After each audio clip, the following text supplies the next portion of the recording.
They're not our concern. Now, we could say, yeah, but what about eating emu? Now, emu is a big bird, and there's a lot of meat, and I know some people eat emu, but emu is not on the list of emu is?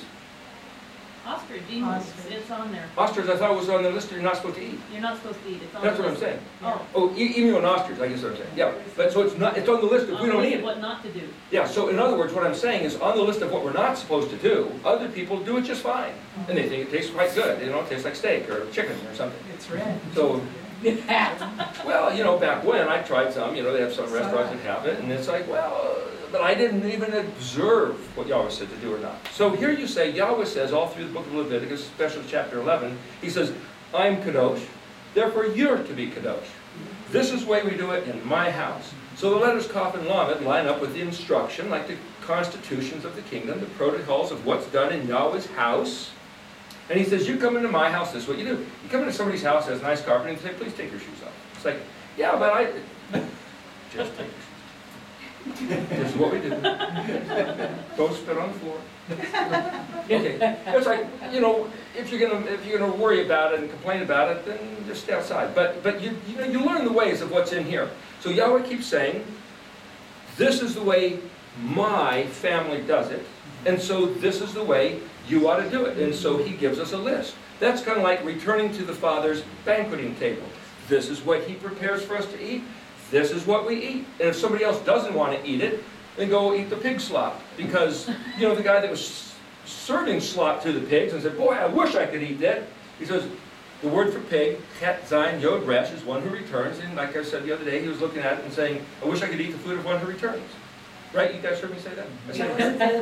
I was at the other place. We heard it. They missed it. Okay, you'll have to, if I say something as if I think you already heard me, then just say something. Okay. The prodigal son story. This guy, this prodigal son, squanders his money. The economy changed. All of a sudden there's a big recession. He didn't have any money. His friend says, oh, you don't have any money? Get out of here. The only place he could get a job is feeding pigs. He's feeding the pigs. He wasn't allowed to eat the food of the pigs because it was the resources for growing the pigs. It was his employer's stuff. But he goes, man, I wish I could eat that, because a lot of times you serve leftovers. It might be great food. Man, I wish I could eat that food of the pig. And all of a sudden he has a thought. Why don't I go home and eat at my father's table? Now you can say, well, why did he have that thought? Well, he was hungry. The word pig, literally, chazir, het, zayin, yod, resh, means also one who returns.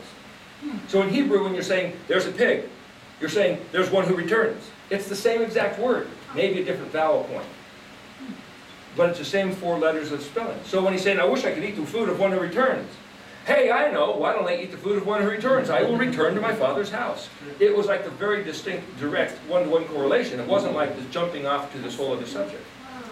What is on the father's table? What should we eat? Now, there happens to be a book called Urantia. Has anybody ever heard this book? No? I remember back in the 70s one time, somebody showed me this book, or I heard about this book or something back when I was in college, and I didn't give it any regard, but a couple years ago, somebody came by, and he says, don't tell anybody I showed you this, but here, what do you think of this? And he showed me this one page. And I looked at it, and I thought, you know, I can't say this is wrong. But, and I looked at it, and it's like, you know, this is information that we were not given.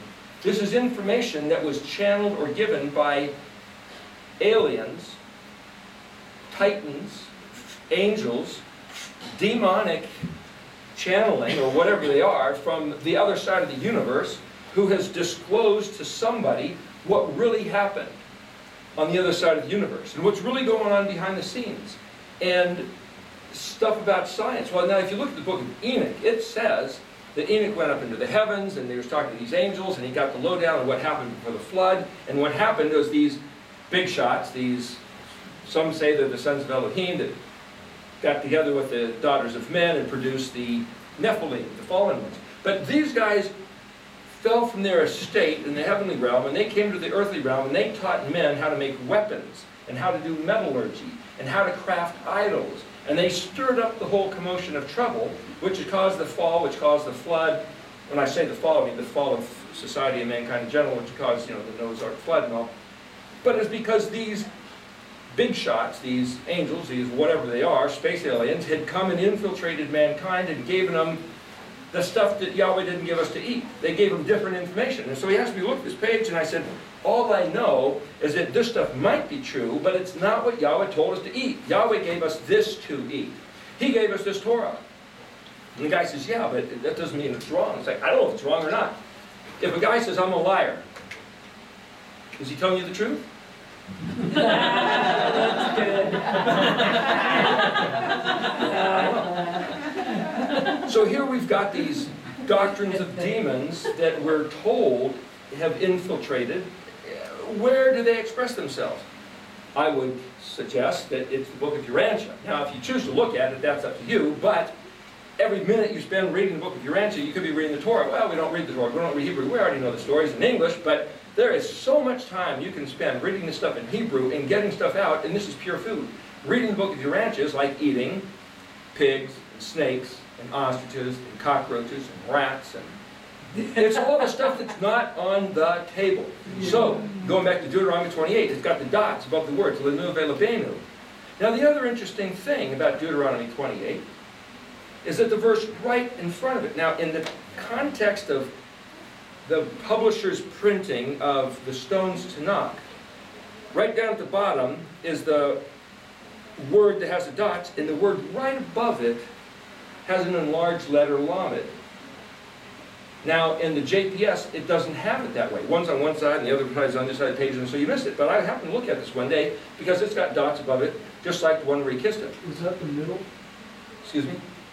There's supposed to be one place where the letters are different because that's the exact middle of the No, that's another place. That's another one of the jots and tittles. But this one in Deuteronomy 28, there's an enlarged letter Lamed, and it's in the word, which means the dispersion. And what it says is, basically, I could go there, but that's a little bit off track. But what I'm trying to say is, Moses was talking, and it says, you guys are going to blow it. You guys are going to get dispersed, but these words were given to us to come back and regard these, and when we come back, we can have the benefits of the promises of the covenant. Now, jump to John chapter 3 in the Gospel. Nicodemus comes up to Yeshua by night, and he says, we've been watching you, and we know that you come from Elohim, because nobody could do the things you do unless Elohim was with them. Now, how many people have heard that story before? Did you ever hear his name, Nicodemus? Why did I say Nicodemus? Yeah. Is he a demon?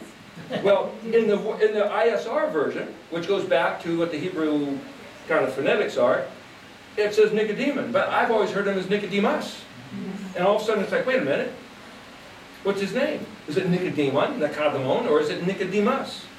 Well, if you know anything about Greek and Hebrew, to end something in a US like Jesus or Zeus is Greek for masculine singular. Well, Nicodemus, well, this guy was one of the head Pharisees on the Sanhedrin. I don't think he would have had a name Nicodemus. So whoever did the research and put it in the ISR version and called his name Nikadamon, that could probably be Hebrew. Now, if the names mean things, Brad Scott did this thing, words mean things, and if you study the names, they all mean something, like Yeshua and Moshe and all that. Then it's like, how would you spell Nikadamon? Well, I don't know, because it's not written in Hebrew, so now I have to guess. So if you were to say the phonetics of Nikadamon, well, noon, that's easy. And it's either a kuf or a kaf. Nikadamon. Mem noon, or maybe a mem vav noon. Nikadamon. What do these things mean? So, the way you do this is the method of dissecting these words. You look up, well, first, if you know what each letter means. Noon is like a lightning bolt, right? And it's like gauging the action of something, like Kuf is the pillar of fire, pillar of smoke, and it can be like this big, like the billowing question mark, and the like pillar of smoke, and the exclamation point, pillar of fire, right above the Ark of the Covenant. That's the one picture, but it also means after this, it's the back of the head, it's that which follows. Is that the Shekinah glory? The Shekinah, yeah, the glory cloud, the pillar of fire thing. But actually, if you look real closely, the Shekinah glory might be something different, because the pillar of fire and pillar of smoke was kind of standing there, and it would go and move before them. But when Yahweh's presence was there, there's this other kind of a glow that's kind of appeared. People kind of assume they're the same, but they might be kind of different. But nevertheless, the word Shekinah, Shekinah, is where we could get the word Mishkan. You put the mem in front of it, the place of. This is the place of Shechem, the place of Shekinah. That's the place where he would hang out. As I said, in Greek the word is taverno, where we get the word tavern, or where we get the word tabernacle, because the B and the V are the same, the letter bet. But the point is, the letter Kuf, if you picture it as this pillar of fire, pillar of smoke, the noon is like this lightning bolt engaging this thing, and then you say, well, there's a Kuf dalet, and a dalet's a door, and this is a hand that works and grabs something, and then mem is like a womb, or it's water, and then noon is the thing that jumps out of, kind of like the lightning bolt. The noon at the end can be like, jumping up type of a thing, which is like this other directional type, the prefix, suffix. So that's one way to break down a word. The other way to break down a word is you look at the two letters, and I found that it's just helpful if you start at the left-hand side. For whatever reason, it just seems to work.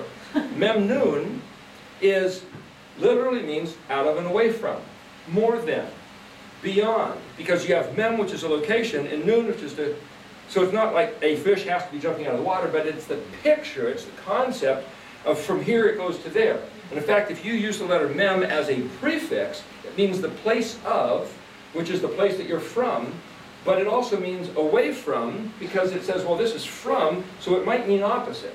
So the interesting thing about Hebrew is that every letter and every group of words, actually, or a word, can mean one thing and its opposite. And if you look through the dictionary, you'll find that quite often. And they tell the difference because of the vowel points, but there's no vowel points in the Paleo, so that's where they had the oral tradition, was passed on from generation to generation. But whether or not they kept it perfectly, now we're trusting that they did. Whether they did or not, you could say, well, maybe they did, maybe they didn't, maybe the Ruach's job was to keep it that way. They claim it was, but they'll claim anything because they have the authority. So whether they did or not now is speculative, right? The point is, that's why we don't use vowel points. So what I do is I look at every possible meaning of a word spelled that way regardless of the vowel points. And somebody else could say, which they do, people who teach Hebrew say, this guy's nuts. The point is, it's just the letters. We're just looking at the letters. This is the illiterate way to read. Make that real clear. This is not literal, literate, grammatically correct Hebrew.